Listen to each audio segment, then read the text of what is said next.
Before we go any further, I must say I know Coronation Street's Blanche can be a bit down on most things at the best of times, but I didn't realise she held us in such low disregard.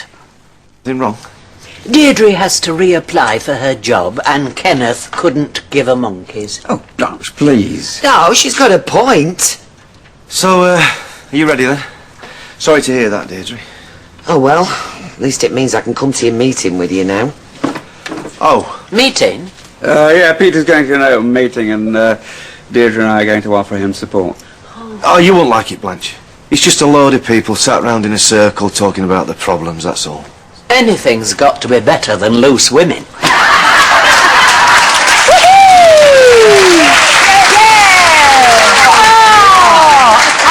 Be going wrong if she liked it, though. Oh, I think that's brilliant. And did you see the pictures of the soon-to-be new Doctor Who actor Matt Smith? He's in lots of the papers today. Do you think he looks a bit young to be a Time Lord? And I do, you know, pass myself over to the opinion of Lynda Bellingham, who, in fact, was in charge of Time Lords. Excuse me, I was the Inquisitor for 13 episodes when Colin Baker was Doctor Who. And, of course, he could be 150 million years old, though. You know what I mean? He's going through his little bit, you know. But if you saw me in Doctor Who, I looked like... And there you are.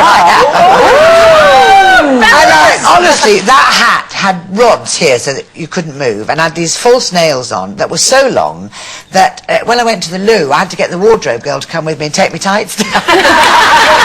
So I could go, and I walked into episode number 1 and sat down as Inquisitor with a big fanfare, sat there for 13 episodes, got up at the 13th episode, went and left the room again, and that was it. That was it. Who was your favourite? Because I think your favourite Doctor Who is who you remember as you grew up. Yeah, we do, don't we? And I was going to say, actually, when you look at this Doctor Who, it's a bit like Policeman, isn't it? That the older you get, the younger they look. Yeah. So, of course, my Doctor Who was Patrick Troughton, who was the one... Well, William Hartnell I remember, but Patrick Troughton I try to hang on to, which makes me less old. How can I be less old than I am? But you know what I mean? So Patrick Troughton really would have been mine. But they've also made him look pretty young, haven't they? The new one, Matt. Are you sure about this? Well, he's quite young. He is young, but I think they've made him look quite nerdy and quite young. But I think that's so people like us want to mother him. Because we didn't want to mother, though, aren't they? Yeah. I mean, you wouldn't want him looking all cool. It wouldn't work for Doctor Who. No. Well, didn't he?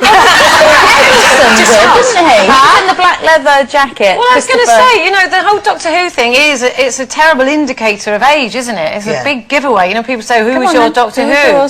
Well, Christopher Eccleston. Yeah.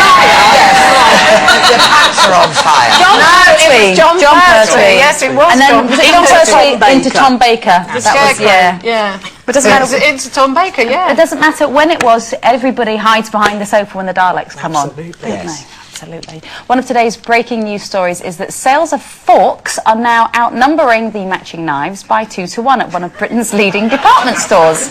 Apparently, because of the surge in popularity of things like ready meals, pre-cut foods and pasta dishes, a third of shoppers have done away with knives altogether and simply shovel in their grub with a fork. So what do we make of it? Yes, I'm sorry. This is good enough, is it, Lynda? This is the end of society as we know it. If you can't eat with your knife and fork, then I'm sorry, we can't come to Shandella's. No. What's the matter with good manners, you know, and a knife and a fork? And what's even sadder to me is the fact that it's happening because people don't cook food anymore that you cut up and eat, you know, knife, fork, you know, terrible. And also people don't sit at tables. I mean, a lot of people sort of have it off their laps, well, don't they? TV dinners, say no more. Yeah.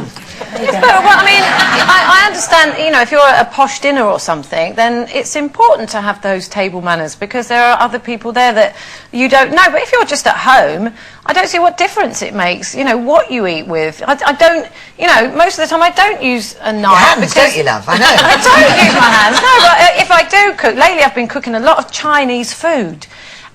But frozen Chinese food. Cooking, that's kind of stretching the term. Really crusty, really. No, dumplings and things like that.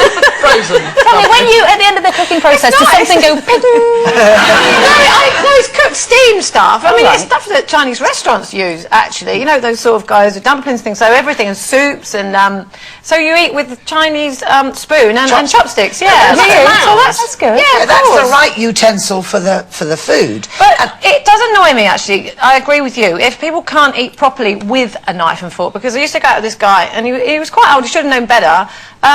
He used to have his knife and fork like a pen and pencil, like hold it like pens and pencils, like that. Do you know what I mean? Yeah. And he thought he was being posh. Well, He used to really annoy me. I was like, no. And I'm sorry to swear them because I love them dearly, but Americans are not good with knives. Oh, well, that's where it all started, of course. First of all, why have we had they can't fathom that you can have a knife and a fork at the same time. So if they do need their knife, they've got their fork in this hand, they put that down and then pick the knife up in this one. They don't realise they do have two hands and can do it at once. But it's about sometimes they hold the knife like that. Surely it's about how you're taught. So clearly you have to blame your parents on this. Sorry, my mother's in the audience. I'm obviously a fabulous eater. But my daughter, when she went to school at 4, she was told that if she couldn't use a knife and fork properly, she wouldn't get her school dinners. And I think that's absolutely right. Quite right. So what would be the proper utensil for, say, shepherd's pie at your house? What would you expect? I'm not saying. What would you expect? No, I'm not. Yes, exactly. I'm not saying there aren't things you can eat with a fork, but I think what is so sad is that people don't cook meat and 2 veg. People just don't cook anymore, so they're all out of packets on their laps. So not only are you not eating properly and making the whole process of eating. I mean, it's like fast food. Again, from the Americans, why do people have to eat their food walking down the road? Go and sit at a table and eat your meal, have a conversation and enjoy and appreciate your meal with your knife and fork. And keep your mouth shut when you've got food in it. Of course, absolutely. I can't stand it when people go, oh, isn't this lovely? Do you know someone like that? Not now.